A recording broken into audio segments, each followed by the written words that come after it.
Hi மக்கள் எல்லாம் எப்படி இருக்கீங்க? நம்ம நல்லா இருக்கீங்க மாதிரி நானும் ரொம்ப நல்லா இருக்கேங்க. ஒரு இனோவா கிறிஸ்டா டெலிவரி வீடியோ மட்டும் பார்த்துட்டு அதுக்கப்புறம் வீடியோக்குள்ள போங்க. நிறைய வண்டிகள் கிறிஸ்டா உங்களுக்காக லைவ்ல இருக்குங்க. 2022 மாடல் 2.4ல ஜெட்டுங்க. ஒரே ஓனர் 1.5 லட்சம் ஓடி இருந்த வண்டி, ப்ராப்பர் கம்பெனி ரெக்கார்டு. கஸ்டமர் வண்டி பார்த்த உடனே தேனியில இருந்து கிளம்பி வந்துட்டாங்க. ஒரு 2-3 நாள் நமக்காக வெயிட் பண்ணாங்க. ஏன்னா கஸ்டமரை மறுபடியும் வண்டி வச்சிருக்க கஸ்டமர் அவுட் ஆஃப் ஸ்டேஷன் போயிட்டாங்க, எங்கேயோ வெளியே போறேன்ட்டு போயிட்டாங்க. அவங்களை எங்களால கான்டாக்ட் பண்ணவே முடியல. வாங்குற கஸ்டமர் அவ்வளோ பொறுமையா நிதானமா வெயிட் பண்ணி வாங்கினாருங்க. இந்த மாதிரி ஒரு கஸ்டமரை வெயிட் பண்ண கஸ்டமரை நான் பார்த்ததே இல்லை. வேற கஸ்டமரா இருந்தா கண்டிப்பா வண்டியே வேணான்னு சொல்லியிருப்பாங்க. அந்த அளவுக்கு பொறுமையா வாங்கினாரு. இந்த வண்டிக்கு லோனு 22 லட்ச ரூபாய்க்கு மேல பண்ணியிருக்காங்க. வண்டி வேற மாதிரி இருந்துச்சுங்க. எப்படி லைவா பாக்குறீங்களோ அதே மாதிரிதான் ரொம்ப குவாலிட்டியா இருந்துச்சு. கிளச்சு, பவர், சஸ்பென்சரு, டயரு எல்லாமே ரொம்ப சூப்பரா இருந்துச்சு. 22 மாடலுங்க. நம்ம என்ன விலைக்கு வாங்கி கொடுத்துருக்கோம் தெரியுங்களா? கடைசியில சொல்றேன். இந்த வண்டிக்கு கஸ்டமர் இவர் வந்துட்டாரு. இவர் வந்ததுக்கு அப்புறம் இந்த வண்டிக்கு எனக்கு அவ்வளோ ஆஃபர், 20 லட்சம் தரேன், 19 லட்சம் தரேன், எனக்கு வண்டியை கொடுங்க, 1 லட்சம் ஜாஸ்தியா தரேன், நீங்க எனக்கு சேல் பண்ணி கொடுங்க, எனக்கு வாங்கி கொடுங்கன்னு அத்தனை பேர் கேட்டாங்க.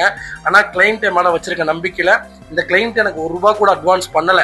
நானே வந்து வண்டியை பார்த்துட்டு ஓகேனா ஃபுல் செட்டில்மெண்ட் பண்ணி எடுத்துக்கிறேன் பிரதர்னு சொன்னனால விட்டுட்டேன். ஆனா இவருக்காக மட்டுமே நான் ஹோப் கொடுத்து வெயிட் பண்ணி இவருக்கே நான் சேல் பண்ணி கொடுத்துருக்கேன். இதை விட நான் நேர்மையா என்ன பிஸ்னஸ் பண்ணணும்னு நீங்களே சொல்லுங்க. இந்த வண்டி 22 மாடல் சிங்கிள் ஓனர் எவ்வளவு தெரியுங்களா முடிச்சு கொடுத்துருக்கோம்? வெறும் 18,50,000 ரூபாய்க்கு கொடுத்துருக்கோங்க. இந்த மாதிரி விலையில இன்னைக்கு கிறிஸ்டா கிடைக்குமா? 22 மாடல் நீங்களே சொல்லுங்க. ஜெட் மாடல் இன்னைக்கு கிடைச்சிருமா சொல்லுங்க பார்ப்போம்.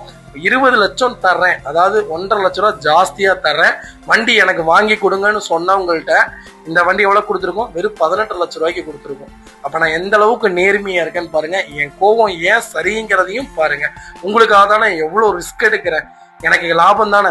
அவங்களுக்கு நான் வாங்கி கொடுக்குறதுக்கு எனக்கு எவ்வளவு நேரம் ஆயிரும். அவங்க மொத்த காசையும் என் அக்கௌண்ட்ல போடுறேன், நீங்களே கொண்டு வந்து டெலிவரி கொடுத்துருங்கன்னாங்க. ஆனா என்னை நம்பி வந்த கஸ்டமருக்கு நான் ஒரு நாளும் பொய்யா இருக்கக்கூடாதுன்னு யாருக்கு முதல் பேசணுமோ அவங்களுக்கு தான் வண்டி கொடுக்கணுங்கிறக்காக கிட்டத்தட்ட 1.5 லட்ச ரூபா லாபம் கிடைச்சாலும் அது போக எனக்கு கமிஷன் கொடுக்க போறாங்க.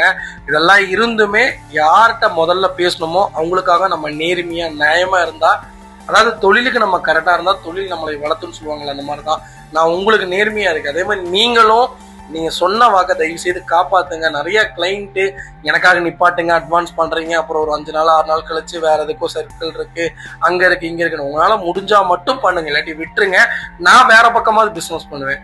உங்களை நம்பி ஒரு வண்டியை நிப்பாட்டி செட் ஆகாம போயிருங்க. அதனாலதான் சொல்ல வரேன், முடிஞ்ச வரைக்கும் எடுக்கிற மாதிரி இருந்தா கால் பண்ணுங்க, இல்லாட்டி ஃப்ரீயா விட்டுருங்க. இதே மாதிரி லோ கிலோமீட்டர்ல லோ பட்ஜெட்ல எல்லாம்